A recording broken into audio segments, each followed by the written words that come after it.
ৰাজনৈতিক পক্ষ প্ৰতিপক্ষৰ ৰাজনৈতিক বাগধাৰাৰ ক্ৰিয়া প্ৰতিক্ৰিয়া চলি আছে, চলি থাকিব। এইটো এটা স্বাভাৱিক পৰিঘটনা। কিন্তু এখন চৰকাৰ ৰাইজে যে নিৰ্বাচন কৰি দিয়ে, তাৰ অৰ্থটো হ'ল ৰাইজে বিচাৰে যে চৰকাৰখনে ৰাইজৰ কল্যাণ সাধন কৰক, ৰাইজৰ সৰ্বমৰ কল্যাণ সাধন, সৰ্বাংগীন উন্নয়ন কৰক। এই স্বাৰ্থত ৰাইজে একোখন চৰকাৰ বাছনি কৰি দিয়ে। আমি জানো যে আমাৰ দেশত আৰু ৰাজ্যত প্ৰায় 60টা বছৰ কংগ্ৰেছ দলে শাসন কৰিছিলে, আৰু কংগ্ৰেছ দলে প্ৰায় 60টা বছৰ শাসন কৰা কালত কিমানখিনি উন্নয়ন সাধন কৰিলে, আৰু অসমত যোৱা প্ৰায় 10টা বছৰত বিজেপি চৰকাৰে কিমান উন্নয়ন সাধন কৰিলে, এই বিষয়টোক আপোনালোকৰ জৰিয়তে অসমৰ ৰাইজৰ মাজলৈ নিবৰ কাৰণে আজি আপোনালোকক আমি আমন্ত্ৰণ জনাই আনিছো। এটা সময় আছিলে যে অসমৰ সকলো দল সংগঠনৰ এটা শ্লোগান আছিলে যে আন্দোলন নকৰিলে অসমে একো নাপায়। এটা সময়ত অসমত শ্লোগান আছিলে যে কেন্দ্ৰই অসমক মাহিয়াৰ দৃষ্টিৰে চায়। আৰু যোৱা 10টা বছৰত নৰেন্দ্ৰ মোদী চৰকাৰৰ প্ৰায় 12টা বছৰত এটা কথা অসমৰ মানুহে এতিয়া পাহৰি গ'ল যে কেন্দ্ৰই অসমক মাহিয়াৰ দৃষ্টিৰে চায়। অৰ্থাৎ কেন্দ্ৰই অসমক মাহিয়াৰ দৃষ্টিৰে চোৱাৰ সেই পুৰণি বাগধাৰা এতিয়া বিজেপি চৰকাৰখনে সম্পূৰ্ণৰূপে নাইকিয়া কৰিলে। যোৱা 12টা বছৰত নৰেন্দ্ৰ মোদী ডাঙৰীয়াই, যোৱা 10টা বছৰত সৰ্বানন্দ সোণোৱাল ডাঙৰীয়াৰ চৰকাৰ আৰু ডক্টৰ হিমন্ত বিশ্ব শৰ্মা ডাঙৰীয়াৰ চৰকাৰে অসমত এনেকুৱা কিছুমান উন্নয়ন সাধন কৰিছে যিবিলাক অসমৰ জনতাৰ কাৰণে কল্পনাৰ বাহিৰত আছিলে।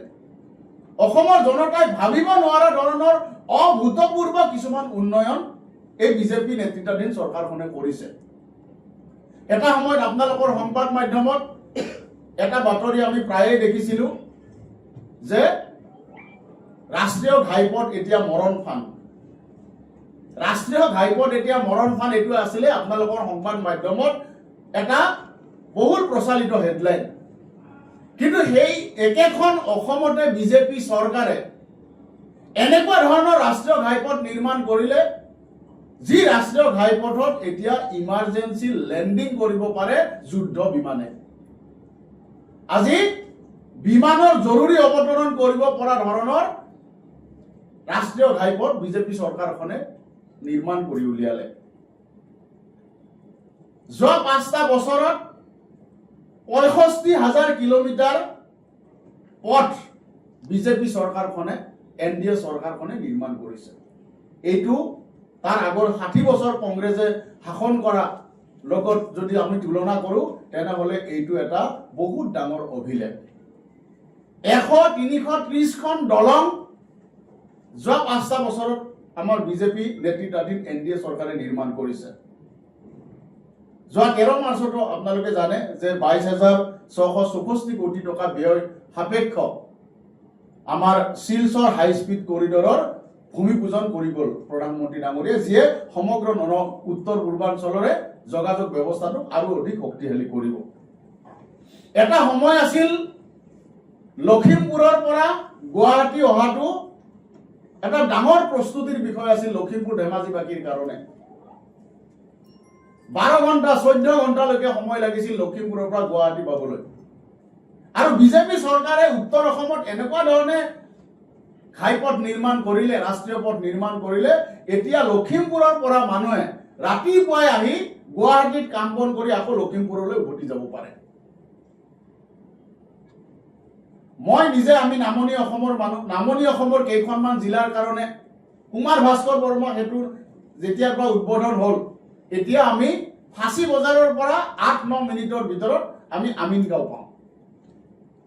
ব্ৰহ্মপুত্ৰৰ ওপৰত 9খন দলং নিৰ্মাণ কৰিলে এইখন চৰকাৰে।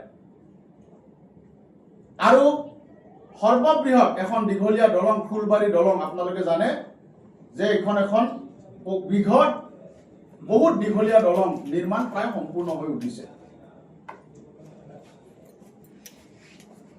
যোৱা সময়ছোৱাত আমি দেখা পালো স্বাস্থ্য খণ্ডৰ আমূল পৰিৱৰ্তন হৈছে। বিজেপি নেতৃত্বাধীন NDA চৰকাৰে যোৱা সময়ছোৱাত 15খন নতুন মেডিকেল কলেজৰ নিৰ্মাণ কৰিছে। সিদিনাও অমিত শ্বাহ ডাঙৰীয়াই যোৱা সপ্তাহত আহি 2092 কোটি টকাৰ নতুন নতুন স্বাস্থ্য প্ৰকল্পৰ আকৌ আধাৰশিলা স্থাপন কৰি গৈছে। স্বাস্থ্য খণ্ডৰ ব্যাপক উন্নয়ন এতিয়া অমিত শ্বাহ ডাঙৰীয়া সিদিনা প্ৰশংসা কৰি থৈ গৈছে আমাৰ মাননীয় মুখ্যমন্ত্ৰী, আৰু মুখ্যমন্ত্ৰীয়ে নহয় চৰকাৰখনৰ হাত সদৰুৱে স্বীকাৰ কৰিবলৈ বাধ্য হ'ব যে অসমত স্বাস্থ্য খণ্ড এতিয়া অভূতপূৰ্ব উন্নয়ন সাধন হৈছে। ডাঙৰ কথাটো হ'ল এতিয়ালৈকে আমি দেখা পাইছো যে 16,500 শিশু যাৰ হৃদৰোগৰ সমস্যা আছিলে, হৃদৰোগৰ বেমাৰ আছিলে, তেওঁলোকৰ চিকিৎসা বাহিৰত কৰাই আনিছে প্ৰায় 16,500 শিশুৰ। এইটো এনেকুৱা এটা পৰিসংখ্যা যিটো পৰিসংখ্যাই অসমৰ বহুত চিন্তিত পিতৃ মাতৃৰ মুখত হাঁহি বিৰিঙাই তুলিছে। আমি দেখা পাইছো যে যোৱা সময়ছোৱাত আমাৰ অসমৰ কাৰণে এটা ডাঙৰ ইস্যু আছিলে বানপানী গৰাখহনীয়া। বানপানীটো এটা এনেকুৱা এটা ইস্যু যে এনেকুৱা লাগে যে অসমৰ মানুহৰ মানে এই বানপানীৰ সমস্যাৰ পৰা যেন পৰিত্ৰাণ নহ'ব। কিন্তু যোৱা সময়ছোৱাত যোৱা 5টা বছৰত আৰু বিশেষকৈ যোৱা বছৰটোৰ যদি পৰিসংখ্যা আপোনালোকক দিওঁ তেনেহ'লে আপোনালোকে আচৰিত হ'ব যে যোৱা বছৰটোতে, যোৱা 5টা বছৰটোত বানপানী সমস্যা সমাধানৰ কাৰণে প্ৰায় 2000 কিলোমিটাৰ মথাউৰিৰ নিৰ্মাণ সম্পূৰ্ণ হৈছে। আৰু বান সমস্যাটো ক্ৰমাগতভাৱে কি ধৰণে 16 চনৰ পৰা কমি আহিছে মই এটা পৰিসংখ্যা দিব খোজো যে 16 চনৰ পৰা 21 চনলৈকে 154টা ঠাইত মথাউৰি ভাঙিছিলে। 21ৰ পৰা 24 চনলৈ 60টা জাগাত মথাউৰি ভাঙিছিলে। 24ৰ পৰা 25 চনত 8টা জাগাত মথাউৰি ভাঙিছিলে। আৰু আপোনালোকক জনাই আমি ভাল পাওঁ যে 25-26 বৰ্ষত মাত্ৰ 3টা ঠাইত মথাউৰি ভাঙিছে। অৰ্থাৎ বান গৰাখহনীয়া সমস্যাৰ সমাধানৰ ক্ষেত্ৰত যোৱা 5টা বছৰত এই চৰকাৰখনে অভূতপূৰ্ব, যিটো অসমৰ মানুহৰ কল্পনাৰ বাহিৰত আছিল। মানুহে ভাবি আছিল যে বান সমস্যাৰ পৰা আমি আৰু কেতিয়াও পৰিত্ৰাণ নাপাওঁ, কিন্তু বানপানীৰ সমস্যা যোৱা বছৰটোত যদি আপুনি চায় বান সমস্যাটো সমাধানৰ একদম এটা নিৰাময়ৰ ফালে এইখন চৰকাৰে লৈ গৈছে। আমি দেখা পাইছো যে এটা ডাঙৰ সমস্যা আছিলে অসমৰ ভূমিপুত্ৰসকলৰ কাৰণে, খিলঞ্জীয়া মানুহৰ কাৰণে মাটিৰ পট্টাৰ এটা সমস্যা আছিলে, যাক লৈ দীৰ্ঘদিন ধৰি বিভিন্ন দল সংগঠনে আন্দোলন কৰি আছিলে, দাবী জনাই আছিলে। কিন্তু মিছন বসুন্ধৰাৰ জৰিয়তে এতিয়ালৈকে আমাৰ চৰকাৰে 4,15,000 বাসিন্দাক মাটিৰ পট্টা দিলে। তাতকৈ ডাঙৰ কথা, 200 বছৰীয়া গোলামীৰ পৰা উদ্ধাৰ কৰি 200 বছৰীয়া গোলামীৰ অৱসান ঘটাই চাহ শ্ৰমিকসকলৰ কাৰণে এইখন চৰকাৰে নতুন এনেকুৱা এটা আশাৰ বতৰা আনিলে মাটিৰ অধিকাৰ প্ৰদান কৰি, যিটো আছিলে আমাৰ আগৰ চৰকাৰৰ কাৰণে কল্পনাৰ বাহিৰত। তেওঁলোকে কেৱল ভোট বেংক হিচাপে ব্যৱহাৰ কৰিছিলে চাহ শ্ৰমিকসকলক। এতিয়া এইখন চৰকাৰে 28,700 চাহ শ্ৰমিকক মাটিৰ পট্টা দিয়াৰ ব্যৱস্থা কৰিলে, নিশ্চিত কৰিলে, আৰু 4 লাখ পৰিয়ালক ভূমিৰ অধিকাৰ দিয়াৰ নিশ্চিতি প্ৰদান কৰিছে। এই কথাটো আমি যদি চাওঁ যে যোৱা 200 বছৰৰ অসমৰ ইতিহাসৰ আটাইতকৈ এটা উল্লেখযোগ্য ঘটনা, আটাইতকৈ এটা ইতিবাচক পৰিৱৰ্তন এই চৰকাৰখনে সাধন কৰিলে। আমি দেখা পাইছো যে চৰকাৰী মাধ্যমৰ বিদ্যালয়বিলাক কংগ্ৰেছৰ দিনত এখনকৈ মৰি গৈছিলে। এতিয়া আমি দেখা পাওঁ যে নলবাৰীৰ গৰ্ডন স্কুলত, ৰঙিয়াৰ হাইস্কুলত আমি নিজে ভিডিঅ' দেখি আছো এইকেইদিনত যে তাত নামভৰ্তি কৰিবৰ কাৰণে ইণ্টাৰভিউ হৈছে, নামভৰ্তিৰ কাৰণে পৰীক্ষা অনুষ্ঠিত কৰিবলগীয়া হৈছে।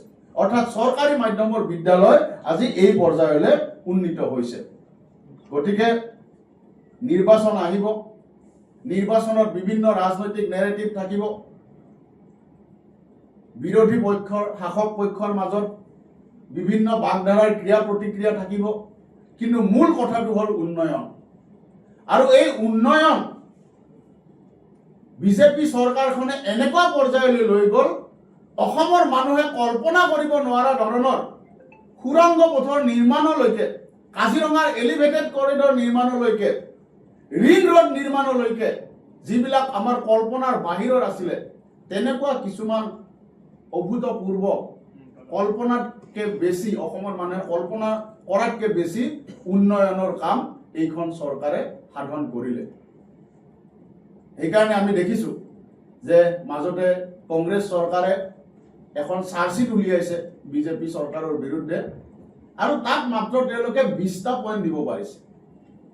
অসমত 126টা সমষ্টি আছে, তেওঁলোকে অন্ততঃ চৰকাৰখনৰ বিৰুদ্ধে 126টা পইণ্ট দিব পাৰিব লাগিছিলে। মাত্ৰ 20টা পইণ্টৰ এখন চাৰ্জশ্বিট তেওঁলোকে দিছে। তাৰ অৰ্থটো কি? তাৰ অৰ্থটো হ'ল যে কংগ্ৰেছেও মানি লৈছে যে 5টা বছৰত, যোৱা 10টা বছৰত বিজেপি নেতৃত্বাধীন NDA চৰকাৰে অভূতপূৰ্ব উন্নয়ন সাধন কৰিছে। এইটো কংগ্ৰেছেও মানি লৈছে, কাৰণ তেওঁলোকে আমাৰ বিৰুদ্ধে অভিযোগনামা দাখিল কৰিব পৰা নাই। গতিকে সাংবাদিক বন্ধুসকল, আপোনালোকৰ জৰিয়তে এই কথাখিনি অসমবাসী ৰাইজৰ সন্মুখত তুলি ধৰিলো। নিৰ্বাচনত ৰাজনৈতিক বাগধাৰাৰ ক্ৰিয়া প্ৰতিক্ৰিয়াৰ লগতে উন্নয়নমূলক কামবিলাকৰ, যিবিলাক জনতাই আচলতে বিচাৰে, জনতাই বিচৰা আচল কামবিলাকৰ, উন্নয়নমূলক কামবিলাকৰ চৰ্চা যাতে জনতাৰ মাজত হয়, আৰু এই চৰ্চাৰ ভিত্তিত যাতে আগন্তুক নিৰ্বাচনত জনতাই ভোটদান কৰে, এই গোটেই কথাবিলাক জনতাৰ সন্মুখত আপোনালোকৰ জৰিয়তে তুলি ধৰিবৰ কাৰণে এইখিনি কথা উত্থাপন কৰিলো। আৰু ইতিমধ্যে অসমৰ জনতাই জানে, উন্নয়ন চকুৰ সন্মুখত দেখি আছে, আৰু সেইকাৰণে তেওঁলোকে সিদ্ধান্তও লৈছে যে নিৰ্বাচনত তেওঁলোক কাৰ পক্ষত থাকিব। যিকোনো খবৰৰ বাবে যোগাযোগ কৰক আমাৰ এই নম্বৰত 9181 307 221।